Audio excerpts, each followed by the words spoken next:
지난 시간에 이어서 19번째 알파벳 코프에 대해서 공부해 보려고 합니다. 수평선 위의 해 그리고 행렬에서 앞사람의 뒤통수 모양이라고 말씀을 드리면서 나누다, 무엇을 따라하다, 무엇과 같이 라는 의미를 가지고 있는 알파벳이라고 설명을 드렸습니다.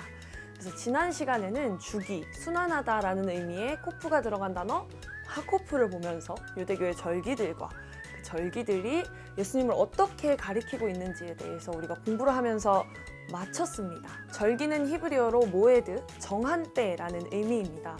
이 날은 다른 날과 구분되어서 정해진 날인 것이죠. 오늘 우리는 코프가 가지고 있는 나누다, 구분하다, 즉 거룩하다라는 의미에 집중해 보려고 합니다. 성경에서 거룩함은 다른 것과 구별되는 것 또는 특정한 목적을 위해 따로 떼어놓는 것을 의미합니다.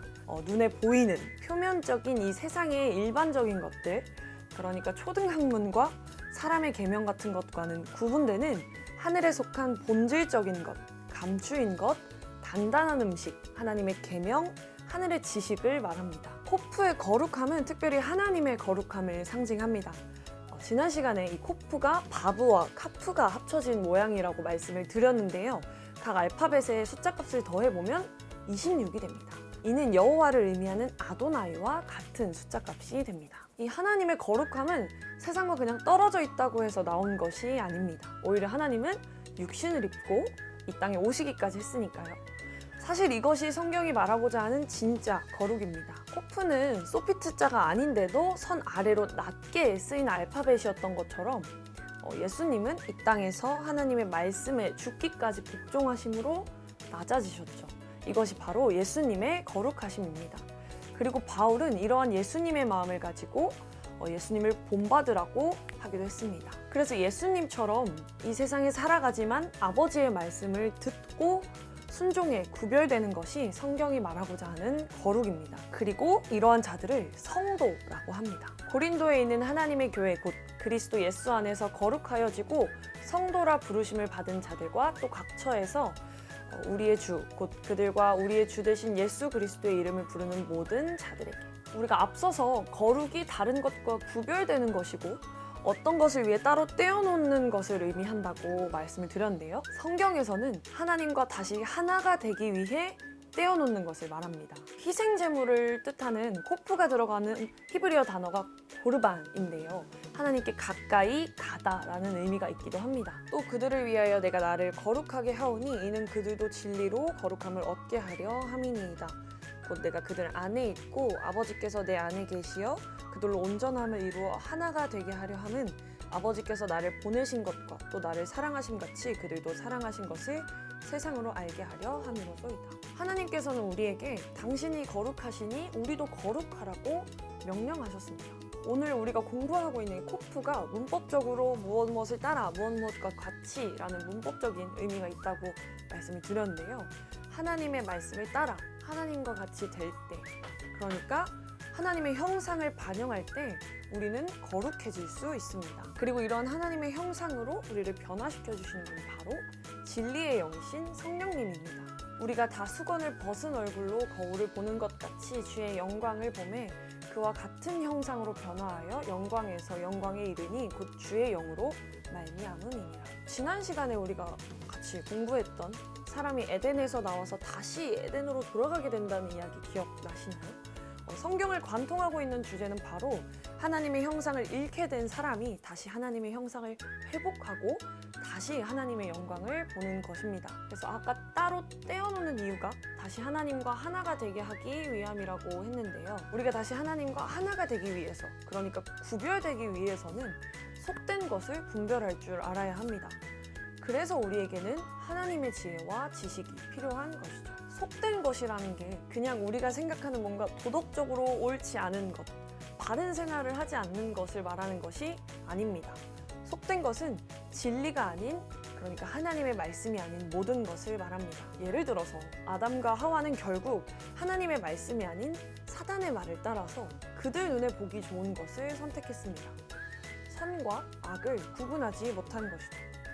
그들은 선악과를 먹으면 눈이 밝아져서 하나님과 같이 될 것이라고 생각했지만 하나님의 말씀에 따르지 않은 그들은 되려 하나님의 형상을 잃게 되었습니다. 이러한 속된 것이 아닌 거룩한 것은 우리 눈에 좋아 보이는 것이 아니라 하나님이 말씀하신 것, 곧 하나님 보시기에 선한 것을 말합니다. 우리가 하나님을 따라 거룩해진다는 것은 하나님이 보시기에 선한 것을 따르는 것, 하나님의 형상인 것을 분별하여 따르는 것입니다.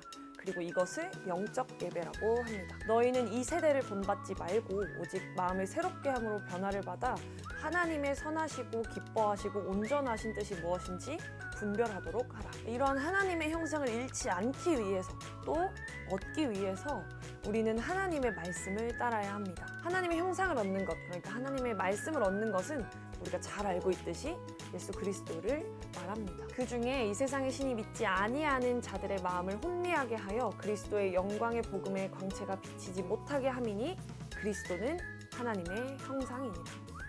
하나님의 뜻, 하나님의 말씀, 하나님의 형상을 분별해 그것만을 따라야 하는데 분별하지 못하고 그것이 아닌 다른 것을 따르는 것을 우상숭배라고 성경은 말합니다. 그러니까 우상이라는 것이 꼭 눈에 보이는 게 아닐 수 있다는 것이죠.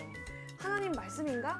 하나님 말씀이랑 약간 비슷한데 하고 헷갈려서 하나님의 말씀을 따르는 줄 알았는데 사실은 사람의 무언가가 섞여 우상숭배를 하게 될 수도 있는 것입니다. 성경은 거룩한 하나님의 말씀, 하나님의 형상을 얻는 것을 거룩한 옷을 입는 것으로도 종종 표현합니다. 하나님을 따라 의와 진리의 거룩함으로 지으심을 받은 새 사람을 입으라. 밤이 깊고 낮이 가까웠으니 그러므로 우리가 어둠의 일을 벗고 빛의 갑옷을 입자. 오직 주 예수 그리스도로 옷 입고 정욕을 위하여 육신의 일을 도모하지 말라.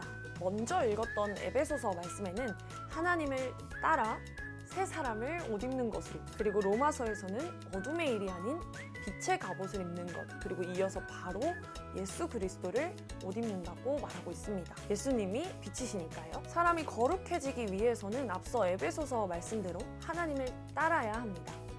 그리고 이렇게 하나님의 말씀을 따르는 것을 예수님을 사랑하는 것이라고 말씀하셨습니다. 나의 계명을 지키는 자라야 나를 사랑하는 자니 나를 사랑하는 자는 내 아버지께 사랑을 받을 것이요 나도 그를 사랑하여 그에게 나를 나타내리라. 나를 사랑하지 아니하는 자는 내 말을 지키지 아니하나니 너희가 듣는 말은 내 말이 아니요 나를 보내신 아버지의 말씀이니라. 거룩이라고 하면 우리한테 바로 떠오르는 그런 어떤 이미지들이 많지만 예수님이 말씀하신 거룩을 우리는 알아야 합니다. 그들을 진리로 거룩하게 하옵소서. 아버지의 말씀은 진리니이다. 또 그들을 위하여 내가 나를 거룩하게 하오니 이는 그들도 진리로 거룩함을 얻게 하려 함이니이다. 예수님께서 말씀하신 이 거룩은 진리로 곧 하나님의 말씀으로만 가능해지는 것입니다. 시편 119편은 하나님의 말씀에 초점이 맞추어져 있는 성경입니다. 그래서 구약의 신약이라는 별명도 있는데요. 구약 성경은 이 절수를 히브리어 알파벳으로 표기했습니다. 알파벳에 숫자 값이 있다는 의미도 다시 한번 기억할 수 있죠. 그리고 이 119편의 1절에서 8절은 모두 알레프로 시작되는 단어로 시작이 됩니다. 그리고 9절, 16절은 베트로 시작되고요. 이렇게 쭉 해서 코프까지 내려오면 145절부터 152절 말씀이 됩니다.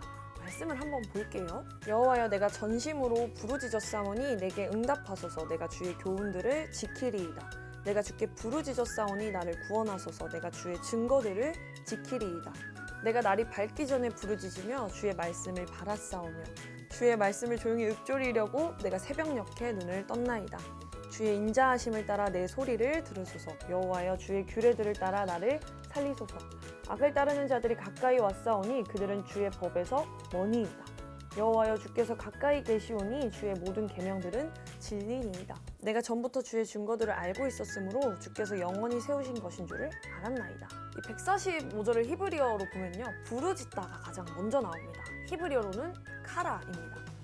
이 말씀들을 천천히 한번 보면요, 부르짖는 것, 하나님의 이름을 부르는 것은 곧 주의 교훈을 지키는 것, 증거를 지키는 것, 말씀을 바라는 것이라고 말합니다. 율법을 완성하신 예수님께서도 같은 말씀을 하셨었죠. 나더러 주여 주여 하는 자마다 다 천국에 들어갈 것이 아니요 다만 하늘에 계신 내 아버지의 뜻대로 행하는 자라야 들어가리라. 입으로 그냥 주여 주여 하고 외치는 것은 진짜 주님의 이름을 부르짖는 것이 아니라는 뜻입니다. 성경에서 예수님이 말씀하고 계시는 주의 이름을 부른다는 것, 그것은 아버지의 말씀대로 행하는 것이기 때문입니다. 아 재밌다. 끝!